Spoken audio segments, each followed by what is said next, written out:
Hello, I am your host Ghanwa Hakim, and you are watching the Arabic Hour.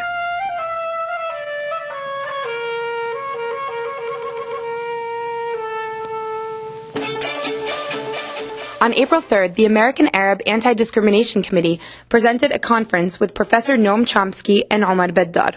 The lecture focused on presidential elections, troop surges in Iraq, and current U.S. policy towards the Middle East. Last week, we brought you the first part of the conference with Professor Noam Chomsky speaking on the U.S. foreign policy in the Middle East.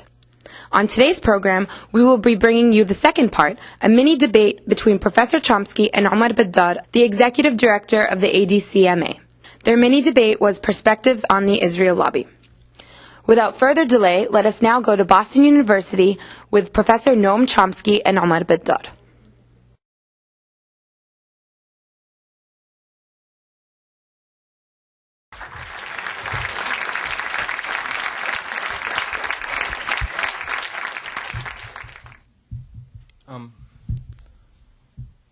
Let me first start by saying that it was exposure to Professor Chomsky's analysis roughly 9 years ago at age 17 that sort of got me to begin to think critically about world affairs. So I have tremendous respect and admiration for him, and I'm actually honored to be sharing a panel with him. I got a message recently from a student at Brandeis University, somebody who clearly knows nothing about either my views or Professor Chomsky's views about the Israel lobby. And basically, he was outraged at the thought that I would be debating Professor Chomsky, saying a debate is supposed to be between people who disagree with each other, and here you have Professor Chomsky debating some guy from an Arab organization. Yeah, right, some debate. Which I guess is a really good point, given the fact that there is a monolithic view that all Arabs subscribe to at birth or something, which apparently Professor Chomsky happened to get in the wrong line at that subscription process or something. But in reality, within people who actually understand the Israeli-Palestinian conflict and who share a critique of U.S. policy towards it, there is a debate over what actually drives that policy. On one end of the spectrum, you have people like Professors Mearsheimer and Walt, who argue that the Israel lobby essentially overrides independent U.S. policy preferences to the detriment of U.S. interests, and they go as far as to say that the invasion of Iraq was in large part due to the Israel lobby's influence. And on the other end of the spectrum, you have people like Stephen Zunes and Professor Chomsky and others who basically say that the Israel lobby really hardly has any independent influence. And that it only appears to be powerful because its agenda happens to mesh pretty well with that of the centers of power in the U.S. And furthermore, those policies are not basically harming U.S. interests as defined by those centers of power. Now, I think that neither perspective is entirely accurate in that while Mearsheimer and Walt definitely exaggerate the extent of the Israel lobby's influence on foreign policy, I still do think that a strong argument could be made that the Israel lobby has driven policy in a way that was harmful to U.S. Interests. Now, when I talk about the Israel lobby, I basically accept a variation of the definition of Mearsheimer and Walt of it. Not the original one that came out in their paper. That was a bit too broad and vague, and for that matter, bordered tautology in that it basically said anybody who's ever lobbied for the interests of Israel is part of the lobby.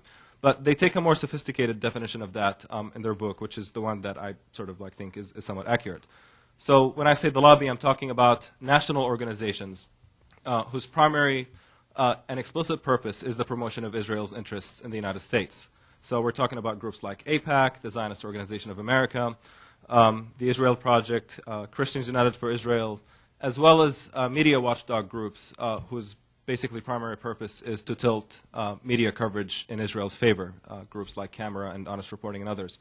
And then on top of that, there are allied groups to the lobby. Those are groups or organizations whose, even though the interests of Israel are not their primary focus, they nevertheless happen to basically mesh with those of the main organizations. And here I'm talking about the broader right-wing Christian evangelical movement, think tanks who basically their views of analysis on world affairs are tinted through Israeli eyes, like the Washington Institute of Near East Policy and other organizations that basically happen to share the views and the interests of major pro-Israel organizations. And in mainstream political science literature, basically, the determinants of success for interest groups have been fairly outlined. They include things like membership size, financial resources, unity, institutional complexity, access to power, coalition building, and so on. And I don't really have time to get into how the Israel lobby measures up on each one of these, but suffice it to say that it measures up very well. In fact, the Israel lobby is extremely powerful in a way that basically every mainstream political scientist does acknowledge. If you want those details, basically, you can read, for example, the Mearsheimer-Walt book. Then you look at U.S. policy towards Israel. You see that Israel is the single largest recipient of U.S. foreign aid, receiving roughly $3 billion a year, 3/4 of which is military aid, and it's about, there we go. Is yours still working? This one working? Yeah.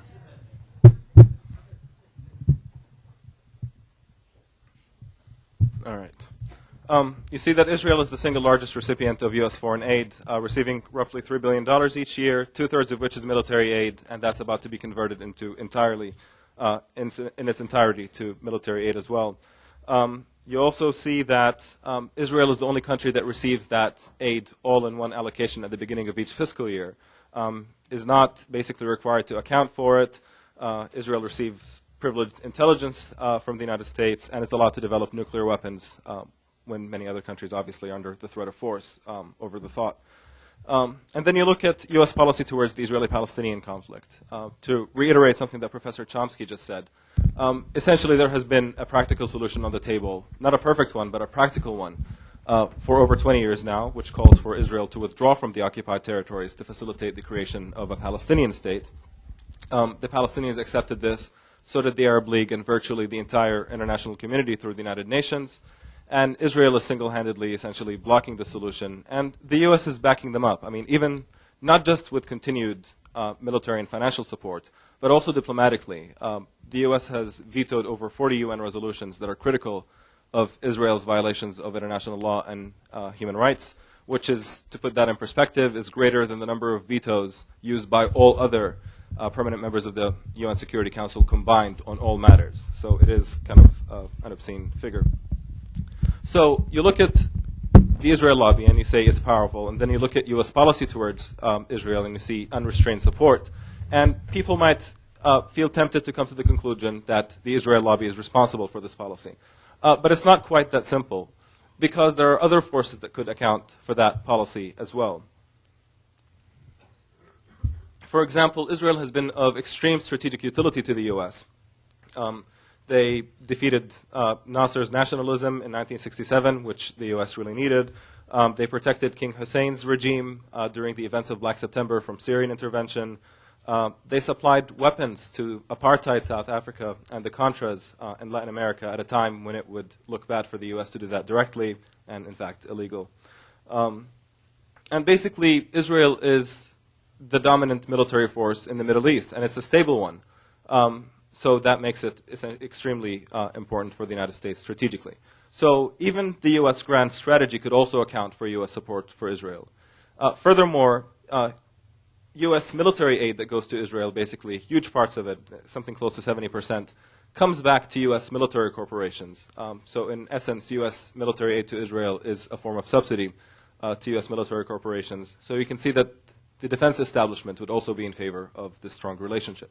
So given the fact that the defense establishment, the U.S. grand strategy, and the Israel lobby all advocate a policy, when you have multiple players, it becomes a bit difficult to isolate and assess the influence of one particular player, and in this case, that's the Israel lobby. And the way to resolve this is to look at cases where the Israel lobby alone contradicted, basically was in conflict with the other forces that support this current policy.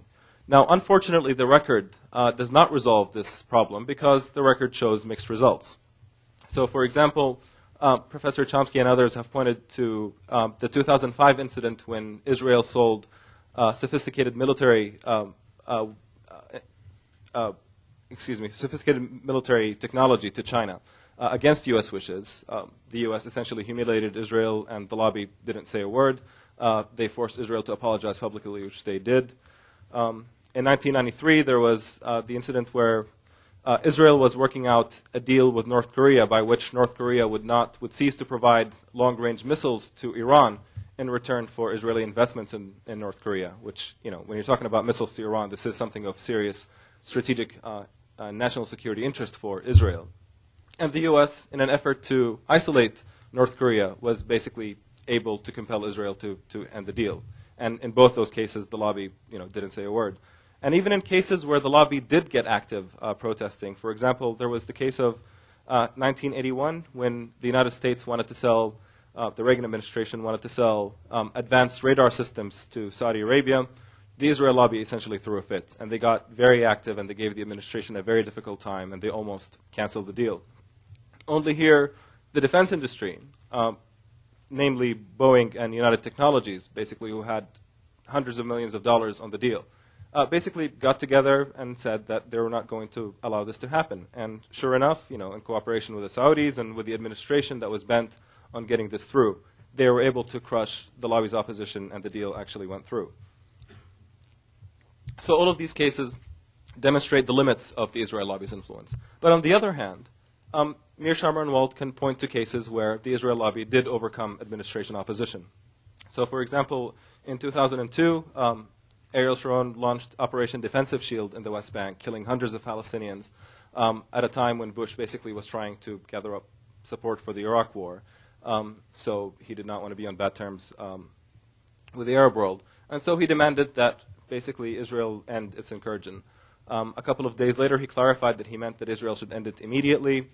And a day after that, Condoleezza Rice got on TV quite upset, saying, immediately means now. We expect the Israelis to end the incursion now.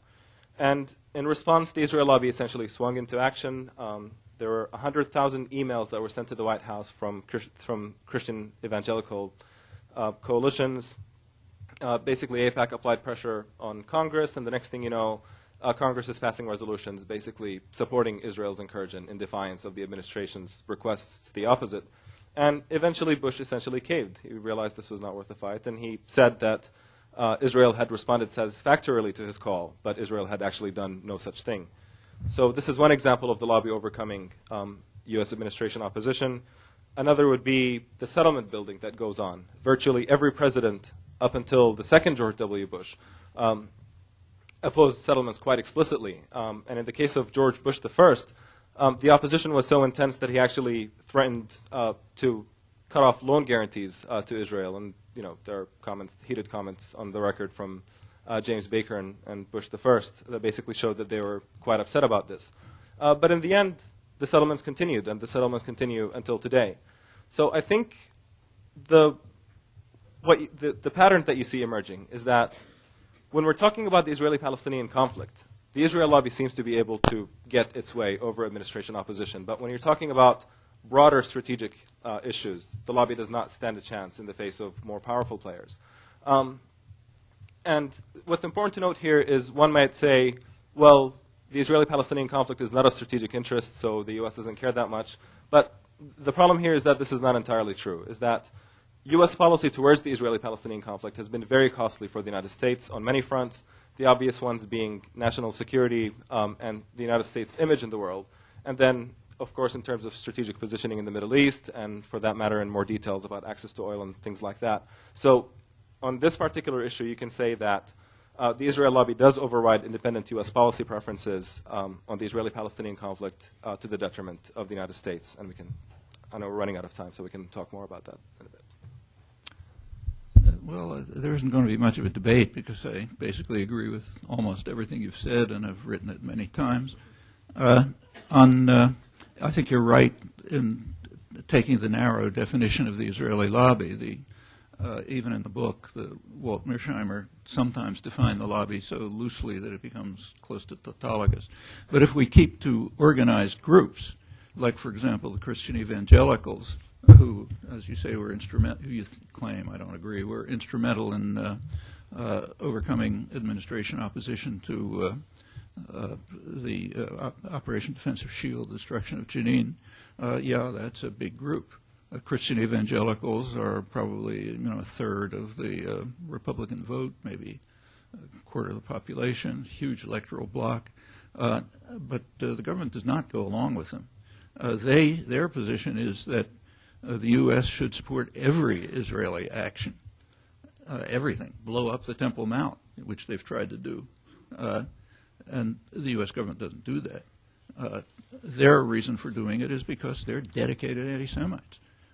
Their position, probably the most extreme. They want, a lot of them are accept a particular interpretation, the rapture interpretation of Revelations, which says what's going to happen is there's going to be a war, Gog and Magog and all that business.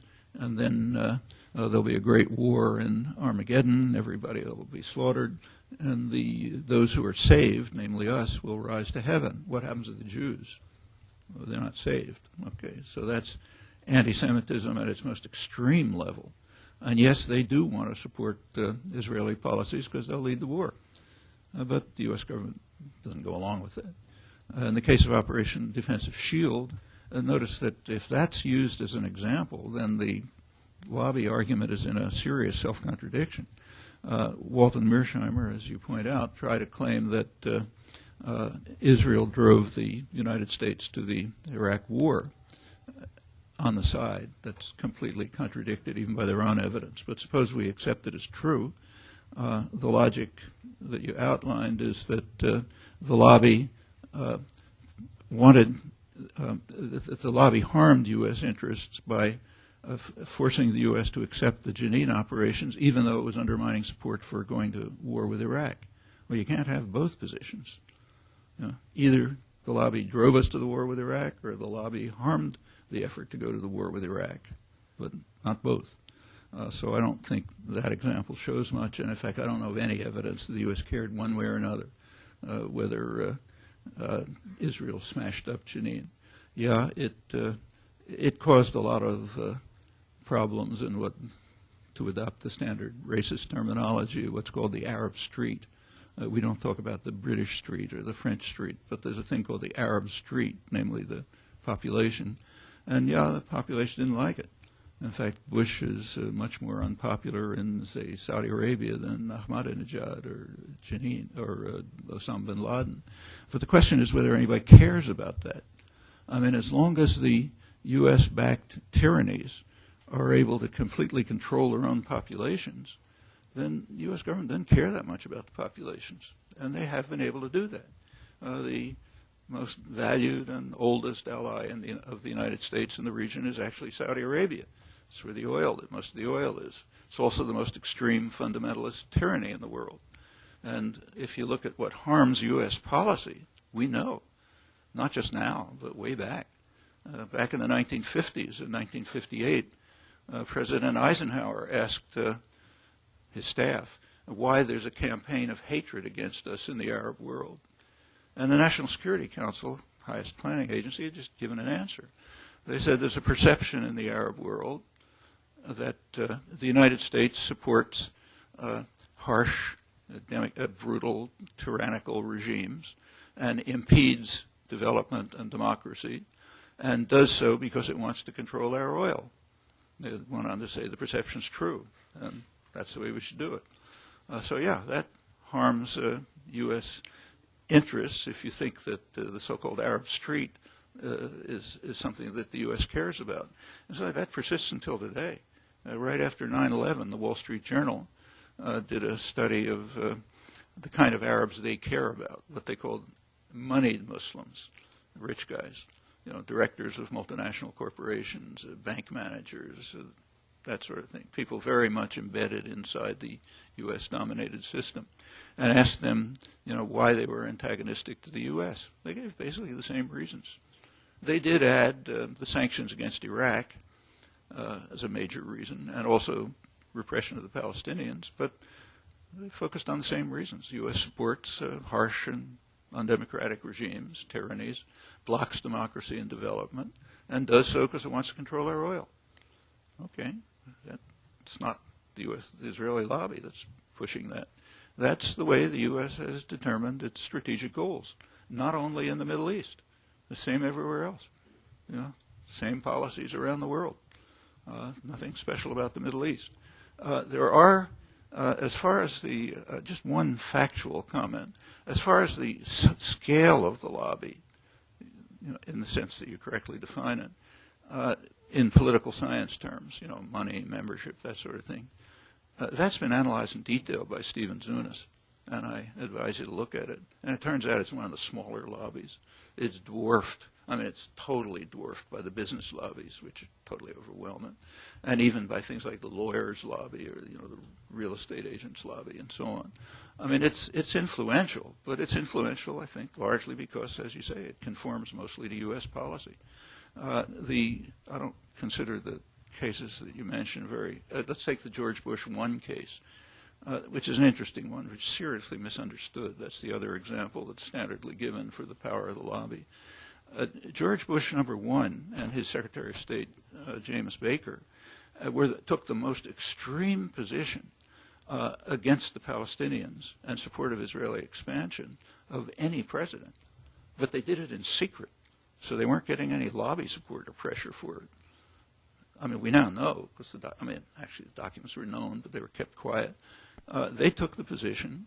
They supported the coalition, the Israeli coalition government position, the Shimon Peres, Yitzhak Shamir position, that there can be, I'm quoting it now, no additional Palestinian state between the Jordan and the sea, meaning there already is a Palestinian state, namely Jordan, and there can't be an additional Palestinian state. And the fate of the territories, they said, has to be implemented in accord with the wishes of the government of Israel. That was endorsed in what was called the Baker Plan, the December 1989 Baker Plan, which endorsed exactly that position. That's the harshest position, anti-Palestinian position, that's been taken by any American president. That was George Bush, the first. No lobby pressure. The lobby probably didn't know about it. But yeah, that's the position they took. It's kind of like saying that the Jews don't need Israel because they already have New York, so there has to be an additional Jewish state. It's very much like that. If anybody were to say that, he'd be called a Nazi, But that's the position that George Bush the first and James Baker took. No pressure from the lobby. The conflict was over something else. Yitzhak Shamir happened to be unusually abrasive.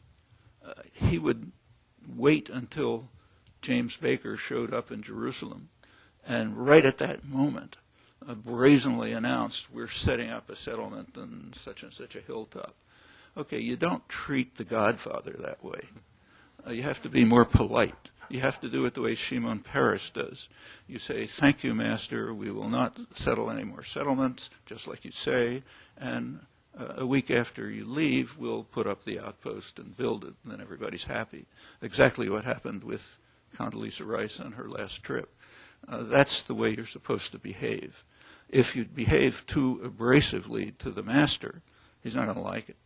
So therefore, they made a weak threat to withhold funds, which of course they didn't live up to. But I don't really think this had anything to do with the lobby. However, this entire discussion illustrates 2 points. One, why, for me personally, it illustrates why I don't even get into this discussion. I haven't even written about it. I think one paragraph somewhere. Because there's something mildly or maybe seriously distasteful about the whole discussion, in my opinion. As I said, a nation is dying in front of our eyes, okay? And we are focusing on an abstract discussion, which may be appropriate for some seminar somewhere, about the various factors that influence policy, which overwhelmingly coincide, but sometimes differ. And we're asking, well, which one is more influential in the few cases that they differ? Actually, I basically agree with you. Where for this abstract discussion, where major U.S. interests, in the sense of interests of those who matter, where they're involved, the Israeli lobby has no effect. On issues that don't matter much to the United States, yeah, the lobby can have an effect, just like the Armenian lobby can have an effect. The Armenian lobby came very close to, just a couple months ago, to seriously harming U.S. relations with one of its most important allies, Turkey, over the Armenian genocide. But they came pretty close. And that's what lobbies can do. But where any serious interest is concerned, they're just told to get lost. That was true on the China case. 2005 was particularly striking. Again, in 2000, the North Korean case was a very important case. North Korea had agreed to stop sending any missile technology or any other advanced military technology to the Middle East, the entire Middle East, in return for Israeli recognition. And the Clinton administration simply told them no. And for Israel, that is of very serious significance. There was a big fuss a couple of months ago about Israel allegedly bombing some site in northern Syria, which supposed to, they claimed had North Korean support.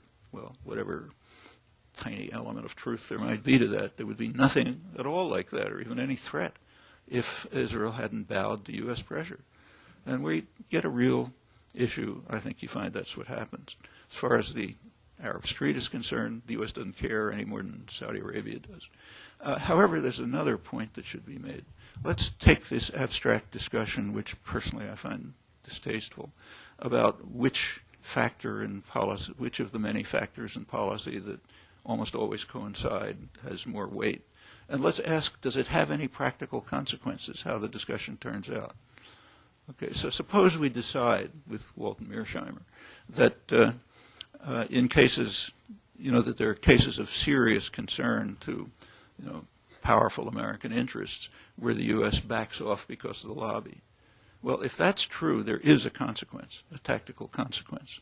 One consequence, for me, it would be terrific. I could stop writing books, I could stop writing articles, stop giving talks all over the place, stop getting vilified, nothing. All I'd have to do, or you'd have to do, or anyone else concerned with the problem would have to do, is put on our ties and jackets, go to the corporate headquarters of Lockheed Martin, Intel, Hewlett-Packard, Microsoft, Warren Buffett, ExxonMobil, and so on, and politely explain to them that their interests are being harmed by a lobby that they can put out of business in 30 seconds with their political clout and economic force. Okay? Game's over. We've won. Does anybody do it? I mean, does anybody even bother to laugh? Well, no. Yeah. I mean, it's laughable. If the few big interests looking out for themselves didn't like what was happening, they'd do something about it. And what they're doing about it is investing in Israel. Not under pressure of the Christian evangelicals or AIPAC, but because they find it useful to have a powerful state, most powerful state in the region, actually with military forces that are more, with air and armored forces that are larger and technologically more advanced than any NATO power, let alone the region outside the U.S., and that is totally subordinate to the United States. Israel made a decision a long time ago that it would sacrifice security for expansion, which makes it totally subordinate to the United States, has to do what the U.S. wants, very loyal, performs any task that's wanted, right on the periphery of the major oil-producing regions. The tyrannies who run the oil producers really don't mind as long as they can control their own populations. So it's it's a system that works for the interests of the few big interests who look out for themselves. And we see it in their behavior. If we think they're being misled, well, we should explain it to them so that they'll change their behavior and put the lobby out of business. But as far as I can see, that's the only practical consequence to this discussion. Otherwise, it's an abstract discussion, which you can have off in some seminar room, about the relative weight of two factors in policy formation that almost always coincide but sometimes conflict. And while that's maybe an intellectually interesting discussion, I can't get much involved in it when we see a nation being killed under our eyes. Just a couple of things to point out.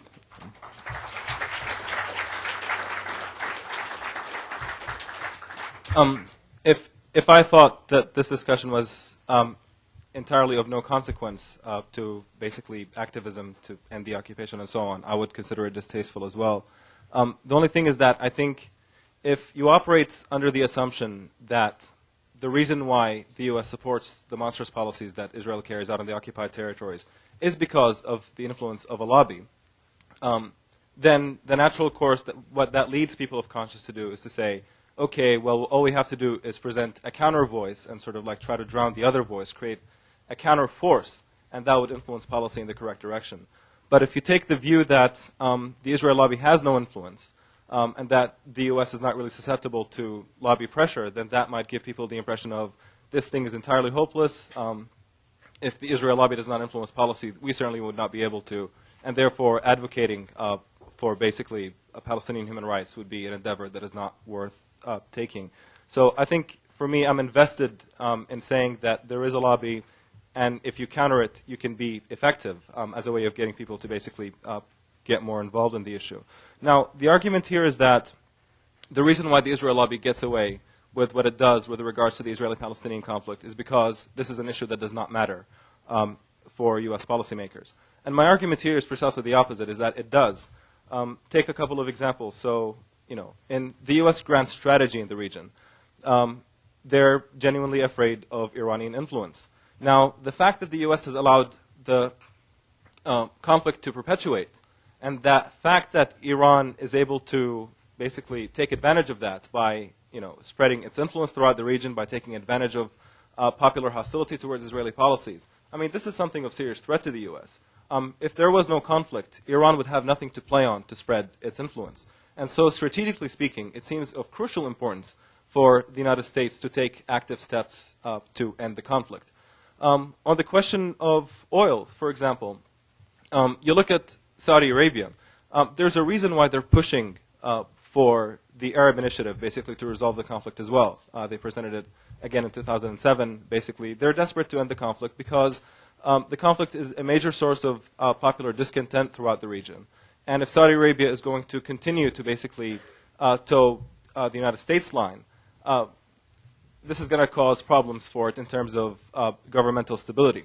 So again, here you have a case where it seems that oil companies certainly have an interest in the stability of the Saudi government, and the Saudi government thinks that this is an important issue to resolve for stability. So it seemed that it would follow that oil companies would be in favor of basically putting pressure to end the conflict. So now, like, the way I look at it is, going to the oil lobbies and actually talking to them and explaining these things does not become so outrageous an idea. And if you want to take it a step further, so take, for example, especially with the potential election of McCain, if the U.S. actually invades Iran, or bombs it for that matter, it's going to need the logistical support of Persian Gulf countries. Now, given the current climate in the Middle East, those governments are going to have a very difficult time basically giving that logistical support for the U.S. Their survival is seriously at risk. Now, if the U.S. gives something in return for these regimes to pacify their populations, looking at it hawkishly from a strategic perspective from the U.S., the best thing to do would be to resolve the Israeli-Palestinian conflict, to basically make things easier for the broader grand strategic plan for the United States in the region. So basically what I'm arguing here is that the perpetuation of the Israeli-Palestinian conflict is of basically is a strategic harm for U.S. interests in a very serious way that U.S. Policymakers should take seriously. And the last thing on the size of the lobby. Basically you have polls that are taken of Congress and their staffers who basically consistently show that they view the Israel lobby as one of the most influential lobbies in Congress. Bill Clinton referred to them as, basically said AIPAC was, that AIPAC lobby is better than anybody else does in Washington. So you have this recognition on behalf of Congress that the Israel lobby is influential. And so if it is correct, as I and most Americans think it is, that U.S. policy, generally speaking, is over-influenced by lobbies, and then you add to that the fact that Congress acknowledges that the Israel lobby is of tremendous influence, it follows that the Israel lobby does have significant influence on policy. And the last thing I want to point out is the Israel lobby boasts of its ability to defeat people running for political office, basically, who do not toe the line. I mean, they're countless statements by AIPAC members and many others who basically say, we've cost so-and-so the election, and, we hope that people will get the message now. And you can actually see that in effect when you look at presidential candidates falling over each other, trying to portray themselves as extremely supportive of Israel for the obvious reasons. And I'm thinking, if a lobby has that much control over the political survival of people running for office and in Congress, then they de facto, if not ipso facto, have an influence over policy, because nobody can, basically take on a policy that the lobby would consider unacceptable.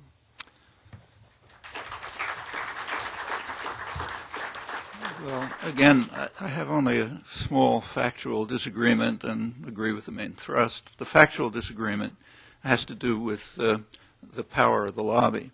And here I won't go through the details, but I just suggest that you look at Stephen Zunis's careful, detailed analysis of it, which shows that there's almost no effect on candidates running for office. The most passionate supporters of Israel are mostly in safe districts, like in Nancy Pelosi. Nobody's going to run against them. And the lobby has basically no effect. Of course, they claim to have an effect. The Armenian lobby will also claim to have an effect. And you can find 2 or 3 scattered cases. But basically on Congress, the effect is very marginal. Now, it's true, as you say, that Congress thinks of the lobby as very powerful. But that's the reason for that is that the real lobbies, they just take for granted. Like, they're not going to tell you that the business lobby's powerful, or the telecommunications lobby, or the farm lobby. I mean, sure, that's what we're here for. We work for them. They're not powerful. That's who we are. Clinton's not going to say the telecommunications lobby won the 1990. I shifted policy in 1996 to win the election because of funding from them. He did. But you don't talk about that because that's the way the system works. There's nothing to discuss. That's like saying I'm breathing air or something. So sure, they don't refer to the real lobbies. But as far as the rest is concerned, you were actually giving an argument in favor of what I said, I think. I don't happen to agree with you on the analysis of the situation entirely, but suppose we accept your analysis completely.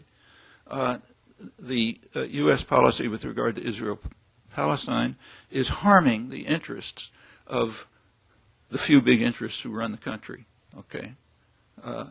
like the ones I mentioned: Lockheed Martin, ExxonMobil, Intel, Microsoft, Hewlett-Packard, all the ones who seem to be very happy with the present situation.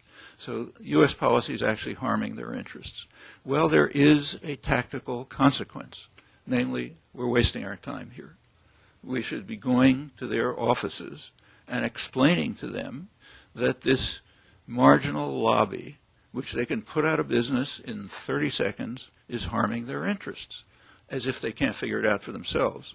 But since they somehow can't figure it out for themselves, we'll explain it to them. And then it's over. As far as the induced passivity, try to find an argument against that tactical consequence. I've been brought up to Walt Mearsheimer many times. No answer, because there is no answer. If it was harming their interests, they would do something about it. What they are doing about it is supporting just what I described, the increasing investments in Israel. I think it's fine. Maybe there's some minor nuisances here and there, but they do it. As far as making people passive, I think the opposite is true. If you convince people that the lobby is all powerful, then there's nothing much to do about it. We can't stop the lobby from functioning. If you think it's the U.S. government which is following certain policies that we don't like, there's a lot that we can do about it. We could turn this into a functioning democracy in which popular opinion matters. And it's not just on this issue, but on a whole range of other issues. And that's what we should be doing. You are watching a mini debate on the Israel lobby between Professor Noam Chomsky and Omar Baddar, part of a conference sponsored by ADC-MA on U.S. policy in the Middle East. We'll be back with more of the debate after this short program ID.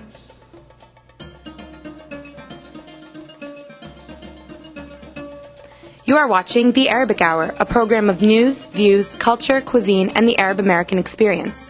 To watch today's program or any of our previous programs, log on to www.arabic.hour.org.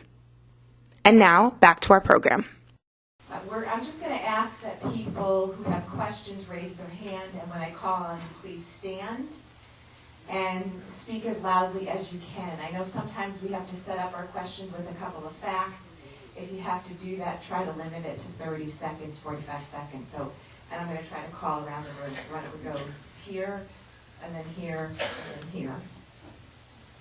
It seems to me that the most powerful part of the lobby is the fact that they can attack people in academia, people who write about Palestinian rights and about what Israel is doing, people who try to organize to do something about it.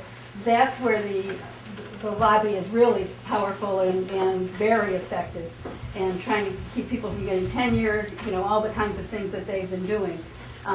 So that's where we in our organizations, we struggle with them all the time. The United States government's not struggling with them, we are. So that's one point I want to make.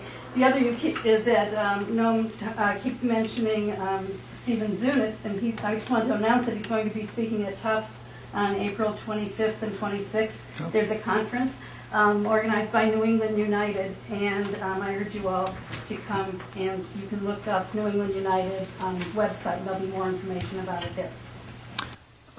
On the first point, just a brief comment. As you mentioned, Walt and Mearsheimer give several definitions of the lobby. One of them is the narrow one, which I agree you focused on. There's another one that they give, which is that the lobby is just those people who dedicate themselves to supporting Israel's interests no matter what. Well, the problem with that definition, it includes practically the whole intellectual community after 1967, not before. But after 1967, when Israel performed a real service to the United States, the intellectuals just had a love affair with Israel. So I mentioned Dissent before, the Democratic Socialist Journal. If you check it before 1967, Israel's barely mentioned, or maybe mentioned with contempt. Afterwards, you get Michael Walzer and Irving Howe and passionate Zionists. They take a journal, say, Norman Podhoretz. You can't get a more extreme advocate. Take a look at his book, Making It, which was published in early 1967. Norman Finkelstein, who's a very assiduous researcher, went through all this, and he made some interesting discoveries. He doesn't even mention Israel, doesn't care. 1967, it turns out there's a big turn. And when you talk about pressure on universities, no university has to submit to AIPAC pressure. They do it if the majority of the faculty agree that that's what they want to do. Otherwise, they can tell them to get lost. So we're now talking about the lobby in the large sense of the word, which includes the media. The lobby doesn't influence New York Times editorials. We're just talking about the educated world at large, which almost reflexively supports U.S. government policy, except in narrow ways. Can't give a principled objection, and supports Israel insofar as it's perceived to be, associated with fundamental U.S. interests. So that's a real struggle. I agree with you, a major one. But I don't, and it's true that the lobby is in the forefront because they're the ones who launched the vilification and the slanders and so on and so forth. But they can be blocked if it weren't that they were supported by the general community. So it's a battle, and a serious one. Nancy? Just a quick question. Now, would you say something about Lebanon at this moment? People in southern Lebanon are convinced there's going to be an invasion, and we do have those American ships hovering there. And I wonder if you have any insights. Well, I don't know anything other than what I read. There are reports in the Israeli press now that Syrian army is mobilizing in preparation for a possible Israeli attack, and the scenario that they talk about is a Hezbollah action in retaliation for the Mughniya assassination in Damascus, which they and many others blame on Israel. And it's clear that Israel's been sort of itching for a chance to invade again and do what they failed to do last time, harm Hezbollah. That probably helped them. So it's not impossible, but my own guess is if it takes place, it would be only as part of a broader action against Iran. I mean, the only real concern of Israel and the U.S. about Hezbollah, which has been pretty quiet, in fact, from the Israeli withdrawal in 2000 until 2006, there wasn't a single rocket firing attributed to Hezbollah up till July 2006. What they're concerned about is it is a deterrent to U.S. attack on Iran. So if the U.S. decides to attack Iran, or Israel decides to attack Iran, Hezbollah rockets, which may be more advanced now, are a deterrent. They can rain on Israel. That's a deterrent, and they want to eliminate it. So my guess is if there's an attack, that's what it'll be. Incidentally, the same is true of this whole discussion of missile defense in Eastern Europe, which is causing serious rifts with the Russians. I mean, for the Russians, it's a serious problem because these systems, if they ever work, are a threat to the Russian deterrent. And in fact, they're placed in a position which makes them a threat to the Russian deterrent. You can read that. U.S. strategic analysts explain it. But the official pretext is their defense of Europe. They're defending Europe against an Iranian attack. I mean, that's at a level of Ronald Reagan putting on his cowboy boots and quaking in terror because the Nicaraguan army was 2 days from Harlingen, Texas. You remember that incident. People didn't laugh because we're disciplined around here. But Europe is about as likely to be hit by an Iranian missile as it is by an asteroid. So if Europe's interested in defense, it might be putting up an asteroid defense system. Unless the Iranians are dedicated to being vaporized in 1 second, they would never send off a missile with a nuclear weapon, even if they had one, because of the obvious reaction. So what the missile defense system is for, the only function it can serve, apart from being a threat to the Russian deterrent, hence a U.S. first strike weapon, is as a threat to Iran. It's telling Iran, no matter, even if you get missiles and nuclear weapons, you're not going to be able to use them. We can hit you first and you can't react. Missile defense altogether is a first strike weapon. It's pretty well understood on all sides. It's saying we can deter a retaliatory strike, so we can strike you first with impunity. And that's the way it's understood on all sides. I think Hezbollah is regarded pretty much the same way. Lebanon is in terrible shape now. I mean, it's a real pity because it's a wonderful country. It has every reason to live in peace, but it's being torn apart to a large extent by outside pressures.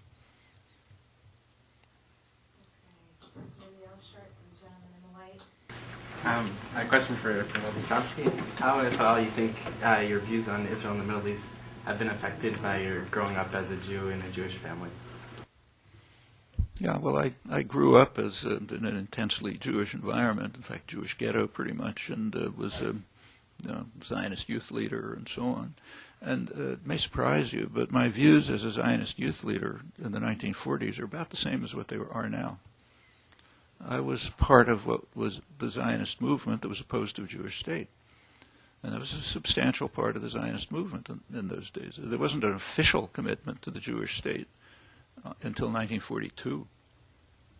It was maybe in people's minds, but it's not official in the United States, incidentally. And it remained a substantial part of what was called the Zionist movement in Palestine, too, that was against the Jewish state for the kinds of reasons I mentioned, and in favor of Arab-Jewish cooperation. They were socialists, so Arab-Jewish working-class cooperation. That was the part of the Zionist movement I was connected with, and circumstances change, so the tactics you think of change. But and I wrote about it. From 1967 to 1975, there was a real chance, in my view, to institute what's now called a one-state solution. Israel could have moved to create a federal arrangement inside Cisjordan, Jordan to the Sea, which they controlled, with a Palestinian and a primarily Palestinian, primarily Jewish entity to be federated, could lead to further integration as circumstances allow, and that would end up with some kind of democratic state. That option, if you're interested, I wrote about it at the time. There's a book, a lot of articles, and it was just total anathema on every side. Everybody hated it. By 1975 was over. By the time the Palestinians had committed themselves to an independent state and the world had accepted what has become the total international consensus on a two-state settlement, this proposal was gone. An interesting question you might ask is why it's popular now when it's completely unfeasible, whereas it was anathema when it was feasible. So why is it that the New York Times and the New York Review of Books and so on publish articles on it now when they would have been willing to slaughter you when you suggested it when it was feasible? I think you can make up an answer to that, which is not too pleasant, but I'll leave it to you. But yeah, it certainly influenced. It's one of the main reasons I'm interested in this. One of the main reasons why I studied Arabic for years in college. Yeah, this was major interest. Roger Leisner, Radio Free Maine. In 1994, I taped you and Israel Shahak, a noted Israeli dissident, speaking on religious fundamentalism in Israeli domestic and foreign policies. So 14 years later, has religious fundamentalism disappeared from Israel? Is it getting stronger? What's the status? Well, minor correction. That was Israel Shahak giving a talk, and I introduced him. Okay. Yeah, old friend. But and if you remember, the meeting was practically broken up. But, yeah. Okay. Yeah. Yeah, it's stronger now, much stronger. Everyone agrees on that. In fact, if you look at who the settlers are, the illegal settlers in the occupied territories, the ultra-religious ones they're way out of proportion to their numbers in the population. And for them, it's fine. If you live in the West Bank, it's like now when I go home, I'm going to a Boston suburb, okay? Nice Boston suburb out in the West, Lexington. Yeah, that's what the West Bank is. It's the nice, pleasant suburbs for Jerusalem and Tel Aviv. Also happens to be sitting on the major water supplies and breaks up the Palestinian territories and so on. But and you can live there subsidized. I didn't get subsidized to move to Lexington, but if you move to the settlements in the occupied territories, the illegal settlements, you get subsidized. So you get a nice house, a super highway taking you right to the Tel Aviv and Jerusalem. You don't have to worry about Arabs because they can't be seen. They're off somewhere else. And you get paid for it. So sure, people move. And the religious settlers way out of proportion to their numbers. And there is an increasing growth of fundamentalism, not just there, but all over the world. I mean, Christian evangelicals have the kind of political clout now that they didn't have 30 or 40 years ago in the United States. Nothing like it. I mean, the numbers were about the same, but they weren't organized as a political force then. And in Israel-Palestine, on all sides, and in fact throughout the region, Islamic fundamentalism and Jewish fundamentalism are increasing. Part of the reason is understood. That's a great part of it. As far as Islamic fundamentalism is concerned, remember that's what the U.S. has been supporting all along. The most extreme Islamic fundamentalist tyranny in the world is Saudi Arabia. By comparison, Iran looks like a secular heaven, and that's the leading U.S. ally, and it's been the same elsewhere, and for good reason. The main enemy has been secular nationalism. That's dangerous. Secular nationalism can lead people to seek alternative paths of development, independence, and so on. So the U.S. has been supporting extreme fundamentalism. And in fact, as secular nationalism has been destroyed, as it has to a large extent in Lebanon too, both internally because of its internal, a lot of internal problems, but also externally by force, something replaces it. And what replaces it is quite often religious fundamentalism. I suspect that's partially true in the United States too. When you have a country where 80% of the population thinks the government is run by the few big interests looking out for themselves, not the people, and I can't do anything about it, people aren't just going to give up. They're going to turn somewhere else. And one of the places you can turn is to megachurches. These are phenomena that you see all over the world. One of the effects of the U.S.-run terror wars and murderous and national security states in Latin America has been a rise in Protestant fundamentalism. Actually, it's complex, because in the 1980s, the U.S. was at war with the Catholic Church. But that's because the Catholic Church in Latin America committed a grave sin. They went back to the Gospels and took them seriously. They were a radical pacifist message, which you're not supposed to pay attention to. And they were organizing peasants to read the Gospels and think of what they mean and so on. So they had to be wiped out. And there was a two-pronged effort. The U.S. ran the violent side, the Vatican defrocked them and so on. And it did pretty much undermine them. And one of the consequences is a considerable rise in Protestant extreme fundamentalism. I mean, people don't give up when you destroy their hopes. They turn to something else. And yes, it's increased, to get back to your... We thank you for coming. We hope you'll come to other lectures sponsored by the ATC. Thank you.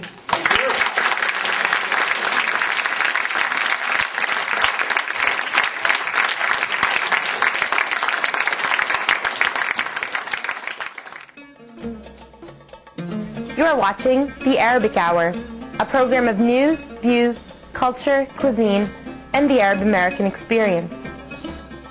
To view today's program or any of our previous programs, log on to www.arabic.hour.org.